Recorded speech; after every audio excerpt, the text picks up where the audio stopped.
최근 해외 SNS에서 핫한 다이어트 트렌드가 있습니다. 바로 파이버 맥싱 다이어트인데요. 단순히 채소를 많이 먹기 수준이 아닙니다. 장내 미생물을 조절하고 혈당과 체중까지 동시에 잡는 과학적이고 전략적인 식습관입니다. 식이섬유 그거 변비에 좋은 거 아니야? 라고 생각하셨다면 오늘 이 영상을 놓치지 마세요. 제가 의학적 관점에서 파이버 맥싱의 진짜 효과와 누구에게 효과가 있는지, 또한 파이버 맥싱 다이어트에서 주의점과 위험성까지 속 시원하게 파헤쳐 드리겠습니다. 먼저 파이버 맥싱 다이어트에 대해서 알아볼게요. 파이버 맥싱이라는 용어의 정의는요, 영어 단어에서 파이버와 맥싱의 합성으로서 식이섬유를 최대화하자는 뜻입니다. 즉, 하루 식단에서 섬유질 섭취를 의도적으로 늘리는 식습관 전략인 것이죠. 실제로 최근 국내외 보건 매체에서도 이 용어가 건강 트렌드로 떠올랐음을 보도하고 있습니다. 왜냐하면 많은 성인이 하루 권장 식이섬유 섭취량을 제대로 채우지 못하고 있기 때문입니다. 섬유질이란 주로 식물성 식품에 포함되어 있는 소화되지 않는 탄수화물 부분을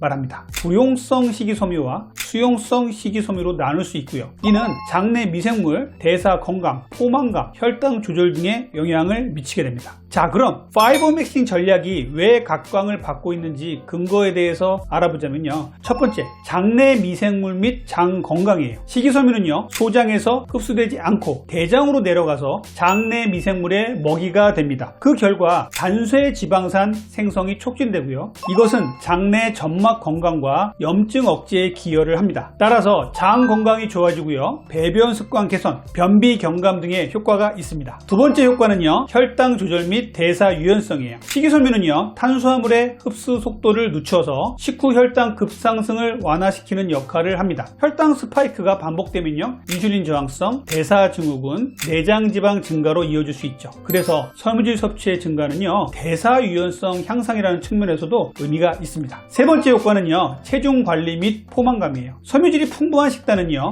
위에서 팽창하거나 소화 속도를 늦춰서 포만감을 오래 지속시킵니다. 따라서 자연스럽게 전체 섭취 칼로리를 줄이거나 간식의 유혹을 억제하는 데 도움이 됩니다. 네 번째 효과는요, 만성질환 예방이에요. 식이섬유의 섭취의 증가는요, 대장암 위험을 낮춘다는 역학자료가 존재합니다. 또한 LDL 콜레스테롤 저하 등의 심혈관계 개선 효과도 보고가 되고 있습니다. 그러면 이 파이버 맥싱 다이어트 어떻게 하면 좋을까요?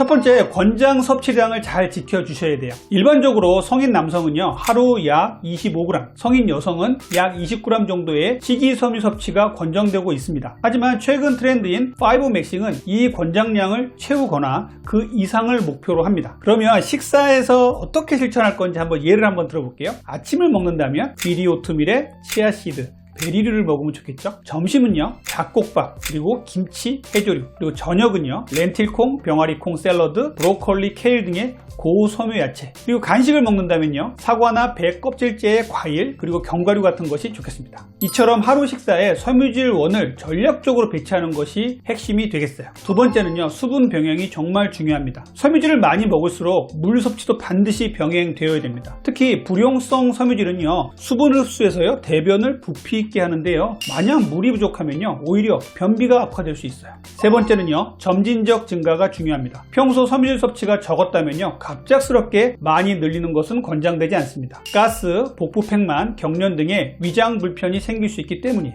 예컨대 하루 5g부터 시작해서요, 매주 조금씩 늘려가는 방식이 훨씬 더 안전합니다. 여기서 제가 드리고 싶은 주의사항과 말씀을 좀 드릴게요. 파이버 맥싱 다이어트는 누구에게 특히 유리할까요? 대사증후군, 인슐린 저항성, 혈당 스파이크가 걱정되는 중년 성인이었으면 좋겠습니다. 체중 감량이나 복부 비만 개선을 도모하시는 분도 하시면 좋겠어요. 장 건강, 변비 개선이 필요한 분도 아주 좋은 대상자입니다. 이런 분들께는요, 파이버 맥싱 전략이 상당히 유용할 수가 있습니다. 두 번째, 주의해야 될 사항에 대해서 알아볼게요. 현재 위장질환이나 과민성 대장증후군을 앓고 계신 분들은요, 이 불용성 섬유 위주로 갑자기 많은 섬유질을 섭취하면요, 반대로 증상이 악화될 수 있으니까 주의하셔야 됩니다. 두 번째, 암 치료 중이거나 수술 직후처럼 소화 기능이 떨어져 있는 경우에는요, 장내 점막이 예민한 상태이기 때문에 섬유질 과다 섭취는 위험할 수 있습니다. 세 번째 주의사항은요, 철분, 칼슘, 아연 등의 미네랄 결핍 위험이 있는 경우에는요, 섬유질이 특정 미네랄 흡수를 저해할 수 있다는 보고가 있기 때문에 주의하셔야 됩니다. 세 번째 강조드리고 싶은 내용은요, 균형의 중요성이에요. 섬유질이 아무리 좋다고 해도요, 단백질, 지방, 필수 영양소를 소홀히 해서는 안 됩니다. 저칼로리 위주로 섬유질만 과하게 늘리면은요, 체중이 급격히 빠지거나 근감소증 위험이 생길 수 있기 때문에요, 섬유질을 중심으로 전체적인 식단 밸런스를 고려해야 됩니다. 그러면 실제 적용 체크리스트 및 팁을 제가 좀 알려드릴게요. 오늘 식단에서 채소나 과일 중 껍질째 먹은 것이 있는가 한번 고민을 해보세요. 두 번째, 잡곡밥이나 통곡물로 대체한 식사가 있었는가도 고민을 해볼 필요가 있습니다. 세 번째, 콩류나 견과류를 간식이나 반찬으로 활용했는지 고민해보세요.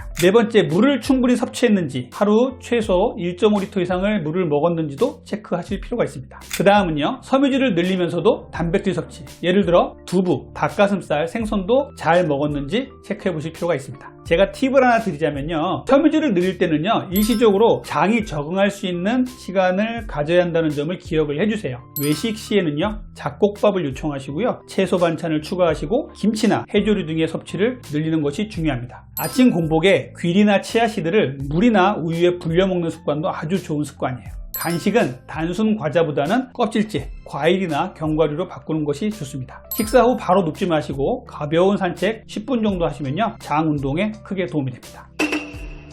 지금까지 파이버맥싱 다이어트에 대해서 제가 알아봤어요. 섬유질 중심의 식단이 단순한 유행을 넘어서 실제로 장 건강, 대사 건강, 체중 조절까지 도울 수 있다는 점은 정말 중요한 요소임을 알게 되었습니다. 다만 누구나 무조건 극단적으로 섬유질만 늘리는 다이어트는 정말 피하셔야 됩니다. 본인의 상태를 고려해서요, 점진적으로 적응하고 필수 영양소와 수분 섭취를 병행하는 것이 중요합니다. 파이버맥싱 다이어트라는 트렌드는요, 결국 우리 현대인들의 섬유질 결핍이 여러 질환과 비만을 일으킨다는 반성에서 나온 다이어트 방법이라고 저는 생각을 해요. 한 가지 유행 다이어트에 휩쓸리기보다는요, 이 다이어트가 유행한 이유는 무엇이고 원리는 무엇인지, 이 유행 다이어트에서 내가 얻을 것은 무엇인지를 한번 고민해보는 시간이 되었으면 좋겠습니다. 이상 여러분들의 건강과 다이어트를 항상 원하는 다이어트 멘토 닥터리였습니다. 감사합니다.